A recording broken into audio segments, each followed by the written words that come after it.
혹시 뒤에 계신 분은 잘 모르겠는데 이게 보이시나요?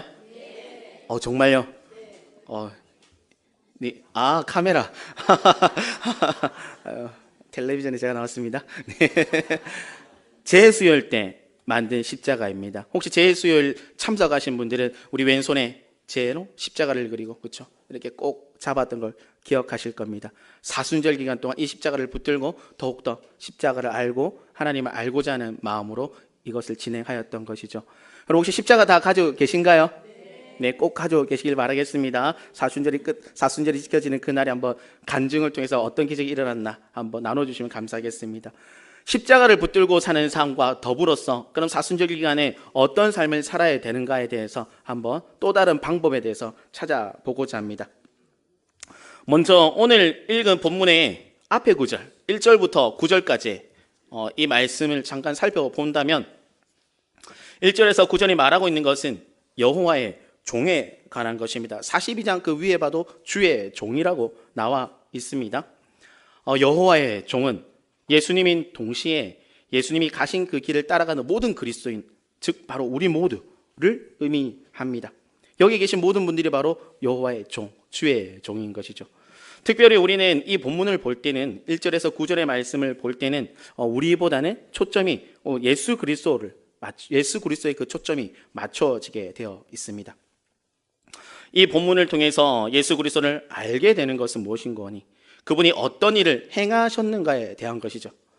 그것은 바로 그분이 행하신 것은 정의에 대한 것입니다. 3절을 보면 그렇습니다. 그분은 상한 갈대를 꺾지 않으시고 꺼져가는 등불을 끄지 아니하신 것. 이것이 바로 예수님의 정의인 것이죠. 무엇보다도 예수님은 자신이 완전한 상태, 정말 모든 것이 다 갖춰져 있는 온전한 상태에서 자신은 전혀 상함도 없고 꺾이지 않은 상태에서 우리를 도우신 것이 아니라는 거죠. 예수님 자신이 상한 갈대가 되셨습니다.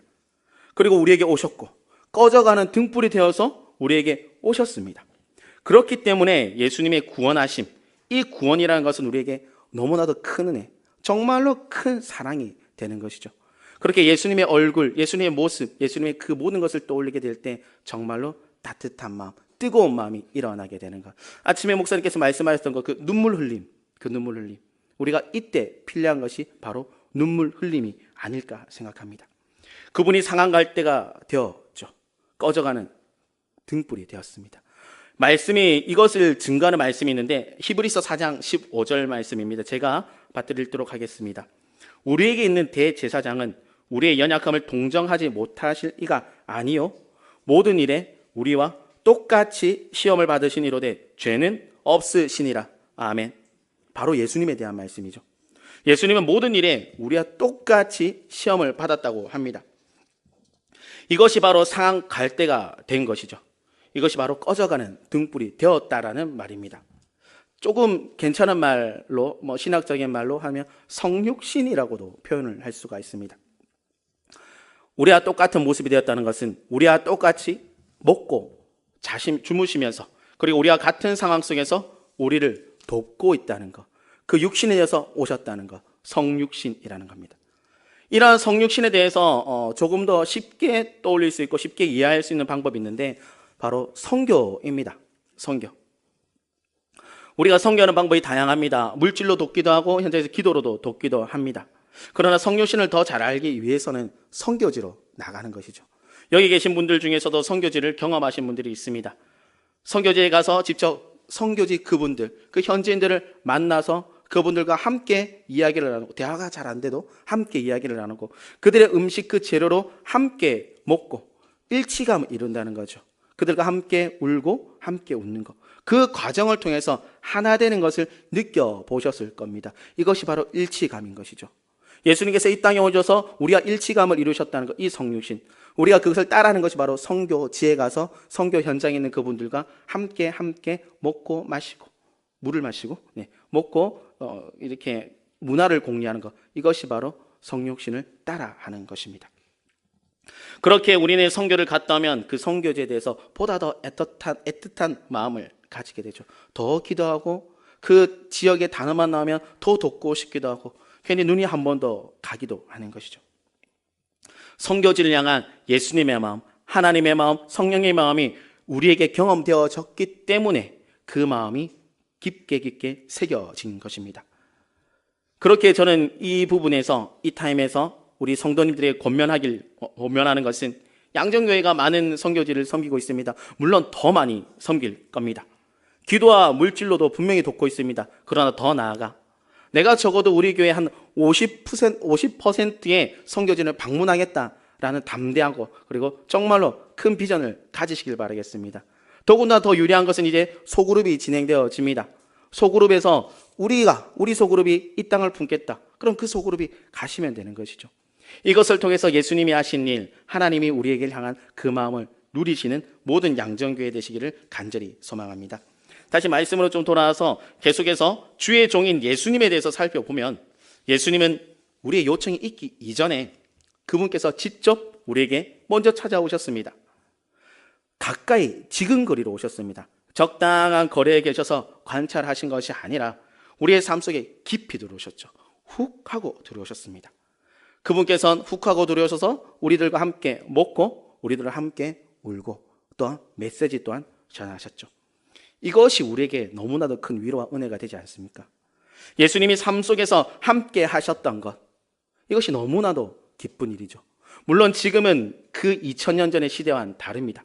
분명히 그때 그 훅 들어온 예수님은 지금 우리는 만날 수는 없습니다. 그 성자 예수님을 만날 수 없습니다. 그러나 오늘날을 살아가는 우리는 말씀을 통해서 성부, 성자, 성령, 삼일체 하나님께서 우리의 삶 속에 깊이 들어와 계심을 우리는 잘 알 수 있습니다. 그렇게 우리는 우리 함께 하시는 그 하나님에 대한, 그 삼일체 하나님에 대한 그 기쁨을 표현해야 됩니다. 어떻게? 원망과 정성으로 정말로 기뻐서 뛰면서 표현해야 하는 것이죠. 그렇다면 우리는 이 여호와의 종의 행하신 일, 우리와 함께 하신 일, 그 은혜에 대한 기쁨을 오늘 말씀에 비추어서 어떻게 표현해야 되는지 살펴보고자 합니다. 오늘 우리가 읽은 본문을 통해서 알 수 있는 것은 찬양입니다. 그분의 일하심에 대해서 우리의 반응이 찬양으로 나와야 한다는 것이죠. 오늘 읽은 말씀의 10절을 보면 새 노래로 노래하며 땅 끝에서부터 찬송하라라고 합니다. 그리고 11절을 보면 소리를 높이라, 노래하며 즐거이 부르라라고 하죠. 12절에서도 보면 그의 찬송을 전할지어다라고 합니다. 계속적으로 찬송, 노래하는 것에 대해서 나옵니다. 예수님이 행하신 일에 대해서 우리는 이렇게 찬송으로 화답을 해야 함이 마땅한 것입니다. 그리고 찬양을 하는 자들이 누구인지를 살펴보면은 10절에서는 바다에 있는 자들, 11절에서는 산에 있는 자들입니다. 바다와 산, 모든 지역인 것이죠. 모든 곳에 있는 사람을 말하고 있습니다. 그리고 모든 사람을 말함과 동시에 어디에 있든지란 거죠.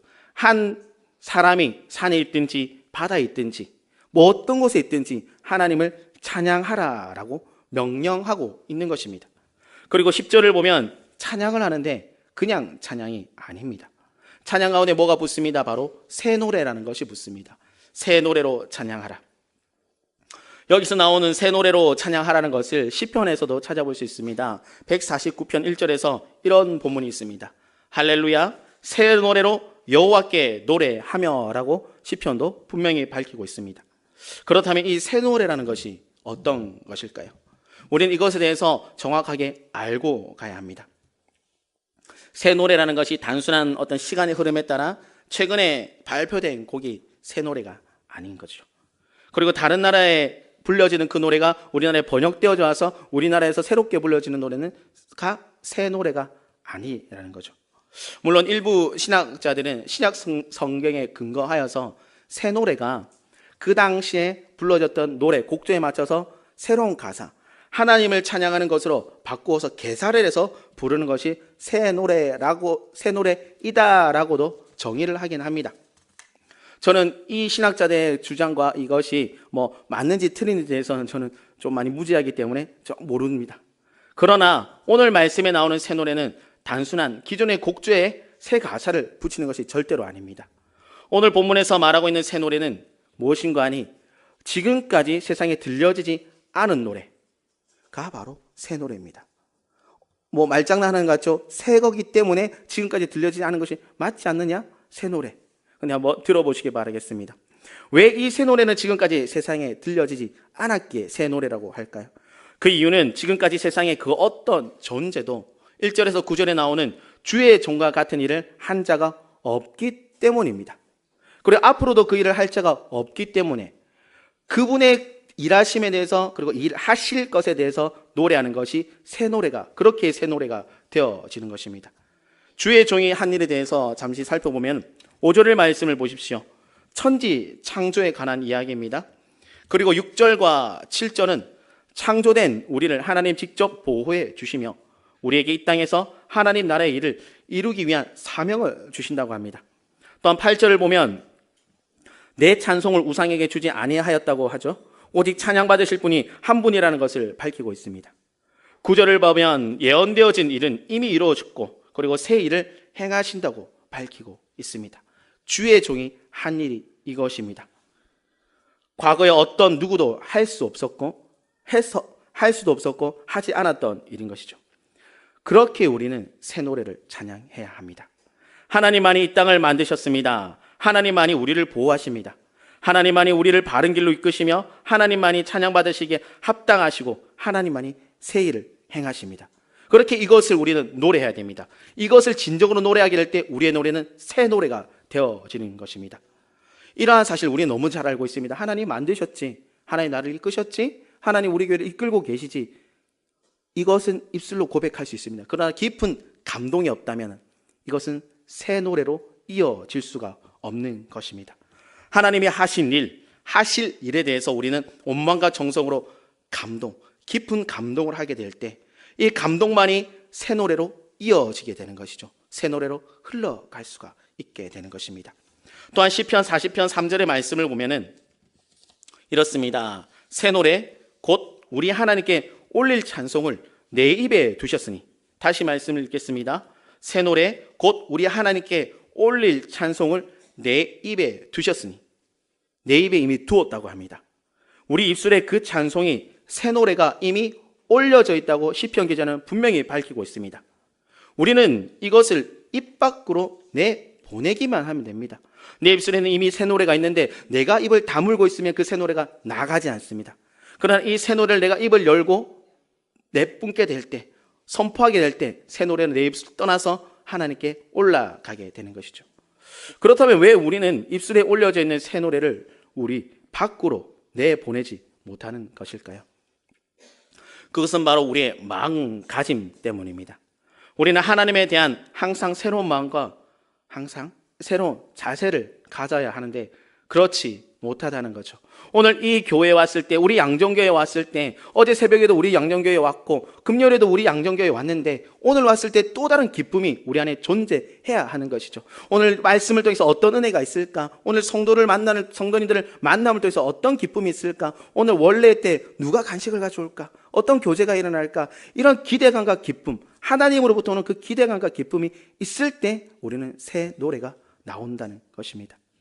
우리 집안의 가정의 예를 들어서 한번 마음가짐에 대해서 한번 말씀을 이야기를 해보도록 하겠습니다. 저희 집에는 올해 초등학교 들어가는 큰딸과 그리고 4살이 되어진 엄마 껌딱지 아들이 있습니다. 이 두 친구들과 그리고 같이 식탁에서 밥을 먹기 전에 기도를 합니다. 물론 기도를 가르치기도 하고 하는데 지금 아직 어려서 유치원에서 배웠던 그 새싹교에서 배웠던 그 식사 기도를 하죠. 다 아실 겁니다. 날마다 우리에게 양식을 주시고 합니다. 근데 우리 이 친구들 어떻습니까? 그 기도의 그 템포, 그것이 싫어서 굉장히 빨리 할 때도 있습니다. 날마다 우리에게 양식을 주시고 이렇게 할 때도 있습니다. 아니면 날마다 뚝 하고 갑자기 두리번거리다가 나중에 아멘만 할 때도 있습니다. 마음가짐이 어떻습니까? 발바닥 맞아야 됩니다. 그렇죠? 잠깐 곁나가는 얘기지만 제가 우리 아들 발바닥을 좀 때립니다. 딸은 안 때리는데 아들은 좀 잡습니다. 남자라서 잡는지 모르겠는데 근데 후유증이 뭐냐니 이 아들이 정말 순진하게 할머니 할아버지한테 아빠 발바닥 뗐지 이랍니다. 아빠가 아들을 때렸구나. 그 차지를 하는 거죠. 근데 웃으면서 얘기해요. 웃으면서. 어쨌든 이 아이들은 식탁에서 제대로 된 마음가짐으로 기도 안 할 때가 종종 있다는 거죠. 이 아이들은 이 식사가 그렇게 중요하지 않은 거죠. 이 식사 아니고도 과자도 먹을 수 있고 젤리도 먹을 수 있고 집에 있는 라면 저는 요즘 라면 잘 안 먹습니다. 네, 집에는 라면들 이렇게 오해하실까 봐네. 먹을 수 있기 때문에 그들은 마음가짐이 약한 것이죠. 흩어져 있는 것이죠. 그러나 우리가 잘 알고 있듯이 조금은 어려운 나라, 그분들은 어떻습니까? 정말 우리가 남기는 그 잠만가드 같은 그것이 주어질 때 그들에게는 생명이 되어지지 않습니까? 그분들의 식탁의 기도는 정말 천지 차이가 되는 것이죠. 정말로 깊은 진정한 그 식탁의 기도가 되는 것이죠. 새 노래도 이와 같다는 것입니다. 하나님에 대한 진정한 놀라움, 진정한 감사가 있어야 하는 것입니다. 하나님에 대한 진정한 기쁨이 있어야지 이 진정으로부터 새 노래가 흘러나와질 수 있다는 것이죠. 이러한 진정한 마음이 있을 때 우리 입에 들어있는, 이미 들어있는 그 새 노래가 우리 입술을 통해서 흘러나오게 되는 것입니다. 진정한 기쁨이 우리에게 지금 있습니까? 진정한 감사, 진정한 하나님에 대한 알매 소망이 우리 안에 있습니까? 그것을 점검해 보아야 합니다. 그런데 우리 입에서 이런 새 노래가 흘러나가지 않는다면, 내가 어제도 그렇고 지난주도 그렇고 요즘 1년 동안, 요즘 5년 동안 전혀 새로운 노래, 진정한 감동으로 인한 새 노래가 없다면 우리는 굉장히 두려워해야 합니다. 굉장히 우리 삶이 큰일 났다, 내가 낭떠러지로 하고 있는 거 아닌가라고 점검해 보아야 합니다. 우리는 지음받은 목적이 분명합니다. 하나님을 찬양하기 위해서 지음받았습니다. 이런 우리가 하나님을 찬양하지 않는다는 것은 우리가 무엇을 위해서 지음받은지 모르고 있다는 거죠. 무지하다는 거죠. 하나님에 대한 무지가 있다는 겁니다. 바로 하나님에 대한 무지가 우리의 삶을 지배하고 있기에, 우리의 삶의 행동의 근간이 무지이기 때문에 우리는 하나님을 찬양하지 않는 것입니다. 하나님에 대한 무지는 무엇입니까? 하나님의 인격을 모르고, 하나님의 성품도 모르고, 그분의 하신 일도 모르고, 그분의 하실 일 또한 모른다는 거죠. 진짜 천지분간도 못하는, 아무것도 모른다는 겁니다. 그렇기 때문에 우리 입술은 찬양하지 않습니다. 무지꼴은 찬양하지 않는 입술. 대신에 뭐가 나옵니까? 불평이 나오죠. 불만이 나오죠. 푸념의 말들이 나오게 되는 겁니다. 이것이 바로 무지한 자의 모습입니다. 지금 본인의 삶, 이 자리에 계신 우리 성도님의 삶, 개인의 삶이 혹시 힘든 분이 계십니까? 나의 자녀의 삶을 바라볼 때 정말 안타까워서 아이고 자들 어쩌노 하는 마음이 있으십니까? 이때 우리는 어떤 입술을 열어야 하는 것입니까? 이때 우리의 입술에서 어떤 말들이 나와야 하는 것입니까? 이미 우리에게 주어진 그 답이 있습니다. 바로 새 노래로 찬양하라입니다. 나의 삶이 힘들지라도 나의 삶 가운데 역사하실 하나님을 의지하며 우리 하나님께서 하실 것을 분명히 믿으며 믿음으로 새 노래로 찬양을 해야 하는 것이죠. 나의 자녀가 지금은 하나님을 찾지 않는 것 같아 보일지라도, 정말 10년 전에는 교회 나오는데 지금 교회 발을 안 들인다 할지라도 하나님이 그 자녀를 통해서 일하실 것을 믿으며 하나님의 일하심을 놀라워하며 새 노래로 찬양을 해야 하는 것입니다. 거짓으로 찬양하는 것이 아닙니다. 공수표로 찬양하는 것이 아닙니다. 입술에 주어진 것으로 하는 것입니다. 하나님의 감동으로 하는 것이죠. 이렇게 하나님을 믿음으로 진정한 새 노래로 찬양을 드릴 때 하나님은 우리의 삶 속에서 강한 능력의 발을 분명히 펼치십니다. 그리고 우리를 그 놀라운 일들이 일어나는 그 자리에서 패배자가 아닌 승리자로 만들어주는 것이죠. 우리 입술을 열고 고백할 때 그 일이 일어난다는 것입니다. 시편을 보면은 우리가 새 노래로 찬양을 하는데 팁을 얻을 수가 있습니다. 시편 기자의 노래들을 살펴본다면 시편에 주어진 가사들, 이것은 어떤 느낌적인 느낌으로 적혀진 가사들이 절대 아닙니다.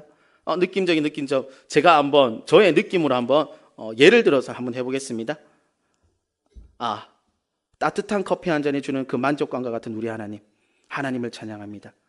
우리 하나님이 나를 잘못 로스팅된 맛없는 커피가 되지 않게 하시고 최상의 로스팅과 높은 기압으로 내린 커피의 기름과 같이 만들어주실 하나님을 찬양합니다. 혹시 무슨 말인지 아시겠습니까? 저도 모릅니다. 예.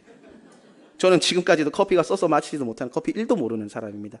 이 커피 1도 모르는 사람이 괜히 커피를 빗대어서 이렇게 하나님을 찬양하는 거, 이게 옳은 찬양일까요? 그냥 느낌상 아마 하나님이 좋다는 표현이고 나의 앞길에 뭔가 반전이 있을 것 같다라는 좀 느낌은 오긴 합니다. 그러나 우리는 시편 기자를 통해서 얻을 수 있는 것은 명확한 기도인 것입니다. 새 노래를 찬양할 때는 이런 느낌적인 느낌으로 찬양을 해서는 안 됩니다. 정확한 찬양이 필요한 것이죠. 시편은 명확한 이야기, 그 이야기 스토리를 가지고 있습니다. 하나님이 어떠함에 대해서 정확하게 이야기를 하고 그리고 지금 나의 상태가 어떠한지 대해서 정확하게 이야기를 합니다. 그리고 현재적 고백이, 시편 기자의 현재적 고백이 있고 난 다음에 하나님이 주신 마음을 가지고 하나님이 하실 일들에 대해서 미래적 선포를 합니다. 이것이 시편 기자들이 보통적으로 이어져 나가는, 써내려가는 방식인 것이죠. 우리의 기도와 찬양이 시편 기자처럼 이렇게 명확해야 합니다. 정확한 게 있어야죠. 만약에 오늘 집안에서 금요기도에 오기 전에 저녁 먹다가 좀 다툼이 있었으면 그 정확한 다툼의 이야기를 가지고 하나님께 나가야 하는 것입니다. 그러면서 하나님이 진정으로 풀어내실 그것에 대해서 기대해야 하는 것이죠. 오늘 본문을 계속해서 보면은 지금 이들이 새 노래로 찬양하는 때가 어떤 시대인지를 알아볼 수가 있습니다. 16절을 한번 보시겠습니까? 16절을 보면은 맹인들이 나옵니다. 그리고 길을 굽어가고 있는 자들이 새 노래로 찬양하는 대상으로부터, 절대자겠죠? 그 대상으로부터 지름길을 안내받게 됩니다. 맹인으로서 이전에 굽은 길을 갔는데 그 절대자로 인해서 곧은 길, 빨리 갈 수 있는 지름길을 안내받게 되죠. 그리고 암흑으로 가득했던 그곳이 광명으로 인해서 새롭게 된다고 16절이 밝히고 있습니다. 지금 이 새 노래를 불러야 하는 시대가 바로 암흑의 시대입니다. 굽은 길의 시대입니다. 앞뒤 분간을 못하는 맹인의 시대가 바로 이 새 노래를 불러야 하는 시대인 것이죠. 17절을 보면 이러한 시대가 온 이유에 대해서 알 수 있는데 바로 우상 숭배 때문입니다. 우상은 하나님 위에 모든 것이 다 우상이죠. 우리의 마음의 공간에 하나님의 자리를 빼앗는 모든 것이 다 우상입니다.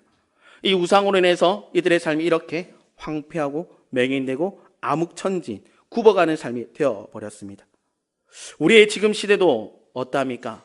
우상의 시대를 살아가고 있죠. 우리 아이들이 잘 되기 위해서 공부를 열심히 해야 하고 이 땅에서 하나님을 잘 증거하기 위해 각계각층에서 뛰어난 사람이 돼야 한다는 잘못된 우상관에 사로잡혀 있죠. 하나님이 하실 것인데 왜 우리가 그 아이들을 높은 곳에 위치를 시킵니까? 물론 그 아이들이 노는 것보다, 놀 때 그냥 공부해서 이왕 공부하는 거 좋은 거 달래라, 좋은 마음이긴 합니다. 그러나 우리는 깊이 생각해 보아야 합니다. 혹시 우리 안에 잘못된 우상관으로 우리 아이들을 학원으로, 학교로 보내고 있는지. 물론 지혜가 뛰어나고 지식이 채워지기 위해서 그들의 체험은 있어야 하지만 우리 안에 우상관이 있다면 우리는 고민해 보아야 합니다. 또한 우리는 조금 더 잘 살기 위해서 재물의 우상관에, 그 재물의 우상에 매어져 있습니다. 매일 은행 대출을 갚기 위해서, 매달 카드값을 겨우겨우 채우기 위해서, 또는 갚기 위해서 우리는 우상의 재정 관리 방법에 매어 있다는 것이죠. 물론 카드가 나쁘다, 대출이 나쁘다 이런 이야기가 아닙니다. 오해하지 마시기 바라겠습니다. 그리고 각자의 삶 속에서 더 많은 우상이 분명히 존재합니다. 17절에서 이들이 맹인인 이유, 이들이 암흑을 걸어가는 이유가 우상 때문에 했습니다. 그렇다면 우리의 삶 속에 우상이 존재한다면 우리는 맹인의 삶을 살고 있다는 거죠. 우리는 암흑의 길을 걸어가고 있다는 거죠. 우리가 이러한 우상에서 자유로울 수 있는 방법이 여전히 본문에서 분명히 주어졌습니다. 본문에 나오는 말씀처럼 새 노래로 찬양하는 것입니다. 우상을 버려라가 아닙니다. 새 노래로 찬양하라는 것입니다.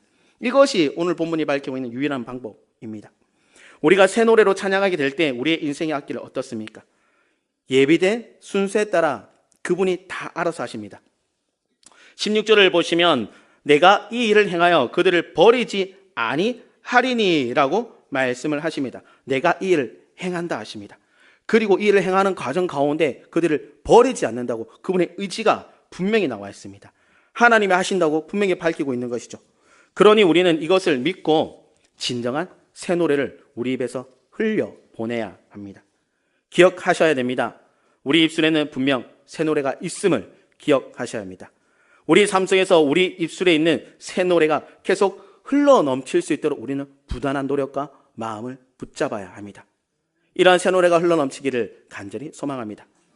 그런데 우리는 새 노래를 하지 않는 이들, 새 노래를 하지 못하는 이들에 대해서 그럴 수도 있겠다라는 마음을 가질 수도 있습니다. 14절의 말씀을 보면은 내가 오랫동안 조용하며 잠잠하고 참았으나라는 부분이 있습니다. 조용하고 잠잠하였다. 그런데 그 기간이 오래되었다고 합니다. 하나님의 반응이 없었다고 생각할 수도 있는 부분입니다. 아무리 간절히 오랫동안 기도하고 진정한 하나님의 하신 일에 대해서 찬양을 하였는데, 그리고 하실 일들에 대해서 입술로 고백하였는데 하나님 나의 삶 속에서, 우리 민족의 삶 속에서, 우리 공동체의 삶 속에서 아무런 반응이 없네, 똑같네, 뭐지? 하면서 낙담의 마음이 들어올 수도 있겠죠. 내가 매일같이 새벽 기도 나오고 수요 기도에 나오고 금요 기도에 나와서 열심히 예배드리고 열심히 부르짖는데 나의 삶이 그대로라면, 하나님이 조용하시고 잠잠하셔서 나의 삶이 그대로라면 충분히 낙담할 만하지 않겠습니까? 그런데 진짜 하나님이 아무런 일도 안 하신 것일까요? 진짜 나와 하나님이 아무런 관계가 없는 존재처럼 서로에 대해서 무관심하셨던 것일까요? 우리는 그렇지 않음을 분명히 알고 있습니다. 하나님은 지금도 분명히 쉬지 않고 일하시고 계시죠. 도둑 천사도 보내시기도 하시고 두세 사람이 모인 곳에 성령님이 오셔서 우리 함께 하십니다. 분명히 말씀에 증거되어 있는 것입니다. 열심히 하고 계십니다. 정말 일하고 계신 것이죠. 우리를 향한 그분의 사랑을 지금도 증거되어지고 있다는 것이죠. 우리가 이 자리에 존재하고 이 자리에 있다는 것, 안식일에 다른 곳에 가지 않고 그리고 이 잘 정비된 이 4층의 공간에 있다는 것이 바로 성령님이 우리와 함께하고 있다는 증거가 아니겠습니까? 단지 우리가 그분이 잠잠하고 조용한 것처럼 느껴지는 이유는 우리에게 있다는 거죠. 우리의 죄로 인해서 우리의 귀가 닫혀 있고 우리의 마음이 그분에게로 향하고 있지 않기 때문에 우리는 그분이 조용하고 잠잠한 것처럼 느껴지게 되는 것입니다. 오늘 이 상황에서는 바로 우상이 그런 역할을 감당했던 것이죠. 우리에게 진정한 새 노래가 필요한 이유도 이것입니다. 그분과 우리에게 관계를 회복하기 위해서 우리는 새 노래, 새로운 노래를 불러야 합니다. 음성이 들리지 않고 하나님이 조용한 것 같고 오랫동안 아무런 일도 하지 않은 것 같이 느껴질 때 우리는 입술을 열어서 새 노래를 불러야 합니다. 그 새 노래를 부르게 될 때 우리는 하나님이 하신 일들에 대해서 다시 한 번 더 고백하게 될 것입니다. 그렇게 찬양을 가까이 두셔야 합니다. 나의 입속에서 찬양의 흥얼거림이 끊어지지 않아야 하는 것입니다. 오늘 우리는 잃어버린 새 노래를 반드시 되찾아야 합니다. 우리 입술에 이미 주어진 새 노래를 입 밖으로 꺼내야 하는 것이죠. 찬양의 권세를 회복하십시오. 우리가 새 노래로 찬양을 부르게 될 때 나머지 일은 하나님께서 알아서 하십니다. 이것을 믿고 온전한 노래를 부르는 모든 성도님들이 되시기를 간절히 소망합니다. 이 시간 다 함께 하나님께 진정한 새 노래를 찬양을 드렸으면 합니다. 찬양의 가사 가운데 하나님이 어떤 일을 하셨는지 진정한 고백으로 한번 찬양을 드렸으면 합니다. 네, 밤찬양단 좀 나와 주시겠습니까? 죄 없으신 주독생자, 우리 한 목소리로 가사를 곱씹으면서 때로 눈물을 흘리실 분들은 눈물 흘리셔도 되고 정말 감동으로 인한 것입니다. 네, 이러한 고백이 있기를 바라겠습니다.